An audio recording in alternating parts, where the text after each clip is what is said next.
Olá! Hoje fazemos uma imersão no marco da literatura.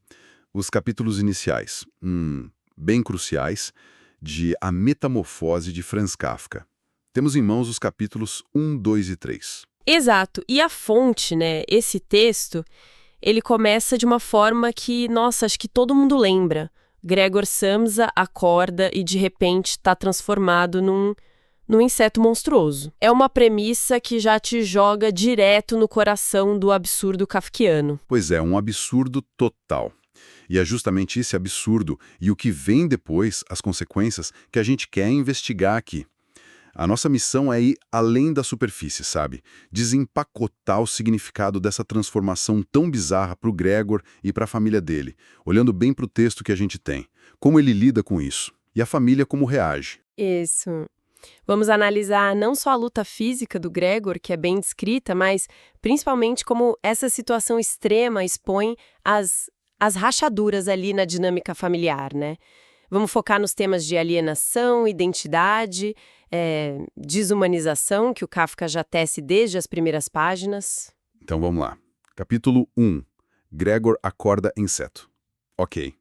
Mas o que realmente me pega de primeira é que o pânico inicial dele não é tipo existencial, é profissional. Ele pensa no trem das 5, no chefe, nas dívidas. O que isso já nos diz sobre quem era o Gregor antes de acordar assim. Isso é um ponto crucial, né? Kafka estabelece isso logo de cara. A identidade do Gregor já estava quase que totalmente consumida pela função econômica dele.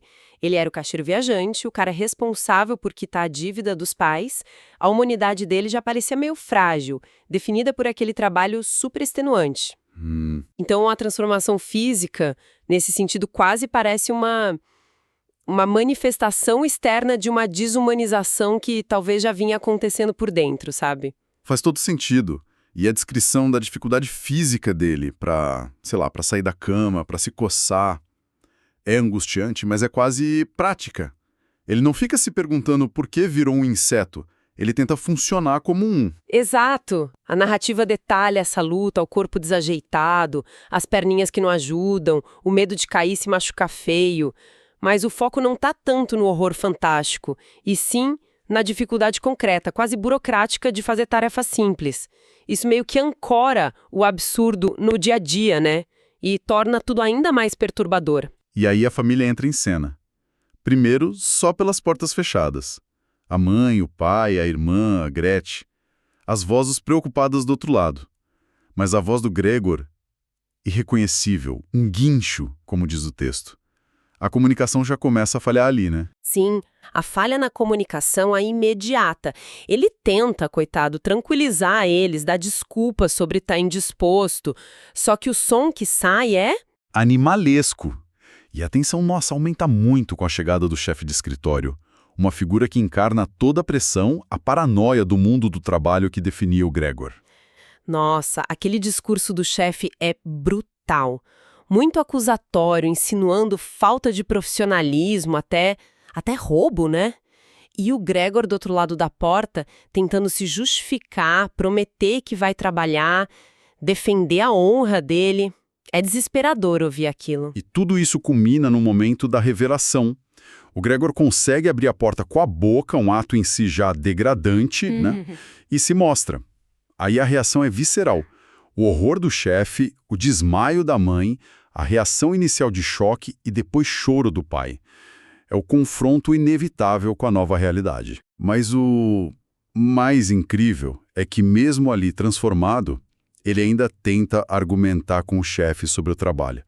É como se ele não conseguisse de jeito nenhum abandonar essa identidade. É a última tentativa desesperada dele de se agarrar ao que ele conhecia, né? Ao papel dele. Mas é inútil.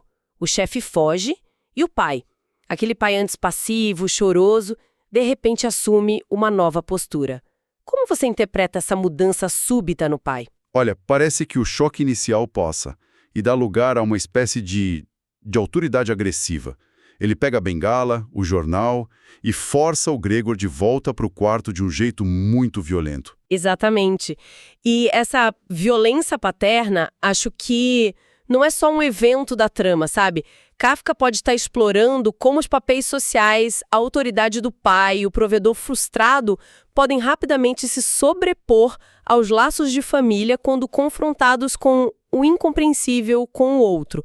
O capítulo termina com essa brutalidade toda, com o Gregor ferido, sangrando, expulso do espaço comum da família. Isso marca uma virada clara.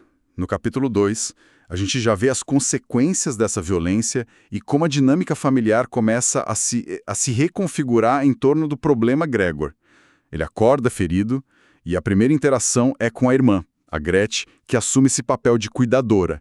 Mas é um cuidado meio complexo, certo? Muito complexo. Ela leva comida para ele, mas a cena em si revela o quão profunda é a alienação do Gregor. O leite que ele adorava agora causa repulsa nele. E ele devora com prazer restos de comida estragada, queijo velho. A narrativa foca muito nessa mudança de paladar para sinalizar o quão fundamental é a transformação, né? Não só na forma, mas na própria natureza dele. E a Gretchen? Como ela lida com isso na prática? O texto mostra ela pegando a tigela com um pano, limpando os restos com a vassoura, saindo rápido para ele comer sozinho. Parece uma mistura de dever e nojo, né? Sim. É uma relação bem ambígua. Existe um cuidado funcional, mas também uma distância que vai crescendo. Ela se torna a intermediária entre o Gregor e a família, meio que a especialista na condição dele, o que dá a ela um novo tipo de poder ou talvez responsabilidade dentro da casa. Enquanto isso, o Gregor fica lá escondido, ouvindo as conversas sobre a nova situação financeira, a necessidade de todo mundo trabalhar. E aí a gente fica sabendo mais do passado, da dívida, do esforço dele para sustentar todo mundo, daquele sonho de mandar a Gretchen para o conservatório. Tudo isso agora parece tão distante, fútil, como diz o texto. A família se adapta à nova realidade. Pai trabalhando de contínuo, mãe costurando, Gretchen empregada como caixeira e o Gregor. O Gregor também se adapta no jeito dele. Ele descobre um novo tipo de liberdade, quase um prazer, em rastejar pelas paredes e pelo teto. É uma adaptação à nova forma dele, claro, mas que o afasta ainda mais do passado humano. E é essa adaptação que leva ao próximo grande conflito. A ideia da Gretchen de tirar os móveis para dar mais espaço para ele rastejar. A mãe hesita, né? Com aquela pergunta super dolorosa. Tirar os móveis não seria como desistir dele de vez? Abandonar a esperança de que ele volte a ser humano? Essa hesitação da mãe é crucial, eu acho. Ela representa talvez o último fio de apego ao Gregor humano. Mas a Gretchen, que está mais pragmática agora e talvez se sentindo a autoridade no assunto, insiste. E o Gregor, ouvindo tudo escondido, fica dividido. Uma parte dele quer o espaço livre, mas a voz da mãe desperta a nostalgia, o apego aos objetos que simbolizam a vida anterior dele. E no meio da confusão da remoção, ele entra em pânico e se agarra naquela foto na parede, a da mulher com peles. É um ato desesperado de preservar alguma coisa de si. Parece que sim, né? Ele tenta salvar um fragmento do passado dele, da identidade humana. Mas a aparição dele ali na parede causa o caos, a mãe desmaia ao vê-lo e a Gretchen, pela primeira vez, se volta contra ele com raiva, gritando o nome dele. A conexão, mesmo a que já estava tensa, começa a se romper de vez ali. E a chegada do pai, todo imponente no uniforme novo, só piora as coisas. Ele não entende nada do que aconteceu. Assume que o Gregor atacou a mãe e começa a persegui-lo com fúria pelo quarto. A incompreensão é total naquele momento. O pai reage com violência de novo e isso culmina no arremesso das maçãs. Uma delas fica cravada nas costas do Gregor, uma ferida física que acaba simbolizando a agressão da família e talvez o ponto de não retorno. O capítulo termina com o Gregor inconsciente e a mãe implorando pela vida dele. Tenso demais. Dessa negligência crescente que a gente viu no capítulo 2, ela se intensifica muito no capítulo 3, né? Começando já com as consequências daquele ataque da maçã. A maçã fica lá apodrecendo nas costas dele, transformando ele num velho inválido. É uma imagem muito forte essa. E a ferida visível parece, paradoxalmente, gerar um mínimo de tolerância na família. O texto sugere que o pai sente um resquício de dever, sabe? Algo como precisamos suportar com paciência. Eles até permitem que a porta da sala fique aberta à noite para que o Gregor possa observar a família da escuridão do quarto dele. Mas a cena que ele observa é desoladora. Uma família exausta, silenciosa, o pai dormindo fardado na cadeira, a mãe costurando até tarde, a irmã estudando. O peso da sobrevivência parece ter esmagado qualquer interação mais calorosa entre eles. Exato, o fardo financeiro e emocional é palpável ali. A antiga criada é dispensada e no lugar dela entra uma diarista mais velha, mais pragmática, que curiosamente não tem medo do Gregor. Ela o trata com uma mistura de curiosidade e rudeza, até chamando ele de barata velha. Como você vê essa personagem da empregada? Ela é interessante porque ela meio que quebra o padrão, né? Não tem o medo ou a repulsa da família, nem aquele cuidado ambíguo da Gretchen. É quase indiferente, tratando ele como parte da sujeira da casa. E falando em sujeira, o quarto do Gregor vira um verdadeiro depósito de lixo, né? Especialmente depois que chegam aqueles 3 inquilinos. Sim, a chegada dos inquilinos representa mais uma camada de invasão e degradação para ele.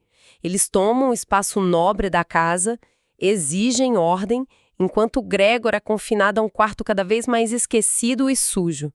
A família se submete a eles, claramente priorizando a renda que eles trazem sobre o bem-estar ou a simples existência do Gregor. A cena do jantar, com os inquilinos na sala e a família espremida na cozinha, escancara essa hierarquia e a alienação total do Gregor. E nesse cenário de opressão total, de esquecimento, acontece aquele momento da música. A Gretchen toca violino. Os inquilinos se entediam rapidinho, mas o Gregor, ele é profundamente atraído, comovido. O que essa cena significa para você? Olha, talvez o último lampejo da humanidade do Gregor. A música toca ele de uma forma que nada mais conseguia. Ele chega a se questionar: seria ele um animal, se a música o comovia tanto? Desperta nele um desejo por algo mais, um alimento desconhecido, que parece ser a conexão, a beleza, talvez a lembrança daquele sonho antigo dele para a irmã. Ele se arrasta para a sala, ignorando a própria aparência, querendo se reaproximar da Gretchen. É um momento de vulnerabilidade extrema dele, mas que acaba sendo o estopim para a rejeição final, né? A aparição dele ali, coberto de pó, acaba horrorizando os inquilinos, ou melhor, a reação exagerada do pai tentando escondê-lo é que irrita os inquilinos, e eles ameaçam ir embora sem pagar. E essa crise financeira iminente força a mão da família. E é a Gretchen quem toma a frente, mas não mais como a cuidadora, e sim como a voz da razão pragmática e cruel. Aquele discurso dela é devastador. Sim, quando ela diz, temos que nos livrar disso e não mais dele. E o argumento que ela usa, se fosse o Gregor, ele já teria ido embora. Perceberia que não podemos viver como uma criatura assim. É a sentença final, né? A negação completa da identidade dele ali. É a rejeição definitiva. Ela articula a necessidade de desumanizá-lo completamente para que a família possa seguir em frente, sobreviver. É a lógica da sobrevivência se sobrepondo a qualquer laço afetivo ou dever moral que ainda restasse. O pai concorda, passivamente, e o Gregor, que ouve e entende tudo, parece aceitar o próprio destino. A volta dele para o quarto lenta, dolorosa. E a irmã trancando a porta com aquele até que enfim. É muito pesado. Mas o texto ainda diz que o Gregor sente uma calma, pensa na família com ternura e amor e aceita a própria morte, quase como se fosse uma decisão dele também. É um final muito paradoxal. A morte dele é pacífica, quase uma libertação depois de tanta angústia e rejeição.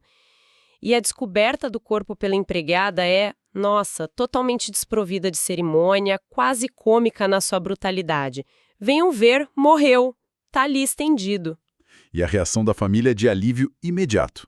Aquele louvado seja Deus do pai, a observação sobre como ele estava magro, não tem luto ali, tem um peso que foi tirado das costas deles. Exatamente. O foco muda muito rápido. Eles expulsam os inquilinos, decidem tirar o dia de folga e ir passear, Já começam a fazer planos para o futuro, um apartamento menor, os empregos que parecem promissores agora, e toda a atenção se volta para Gretchen. Os pais percebem como ela se tornou uma moça bonita e vistosa, e já começam a pensar em arranjar um marido para ela. O livro termina com ela se espreguiçando, cheia de novos sonhos e boas intenções. A metamorfose do Gregor parece ter, no fim das contas, catalisado a transformação final da Gretchen. É um final perturbador, sem dúvida. A morte do Gregor não traz catarse, não traz luto, mas sim uma espécie de renascimento para a família, especialmente para Gretchen. O fardo foi removido e eles podem finalmente focar no futuro. Essa análise dos capítulos deixa a gente com muito o que pensar, né?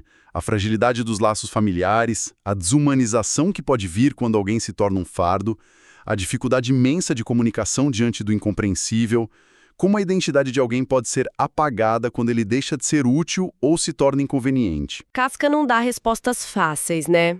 Ele expõe como a rotina, as pressões econômicas, as expectativas sociais podem esvaziar as relações humanas. E como monstruoso pode surgir não só numa transformação física bizarra, mas na própria reação das pessoas a ela. E fica aquela pergunta sobre a reação final da família. Esse alívio todo, esse foco rápido no futuro da Gretchen, é só uma adaptação necessária para eles sobreviverem ao trauma? Ou será que a metamorfose só revelou fissuras, ressentimentos que já existiam naquela dinâmica familiar? Uma visão talvez mais utilitária das relações que agora veio à tona com tudo. Essa é a questão que Kafka deixa ecoando, né? Até que ponto a nossa compaixão, o nosso senso de dever resistem ao fardo do outro, do diferente, do incapacitado? Como a gente equilibra a empatia com a necessidade, às vezes brutal, de autopreservação? Uma reflexão bem cômoda, sem dúvida, sobre a nossa condição humana. E com essa provocação final, a gente encerra nossa exploração de hoje sobre a metamorfose. Obrigado por nos acompanhar nessa jornada.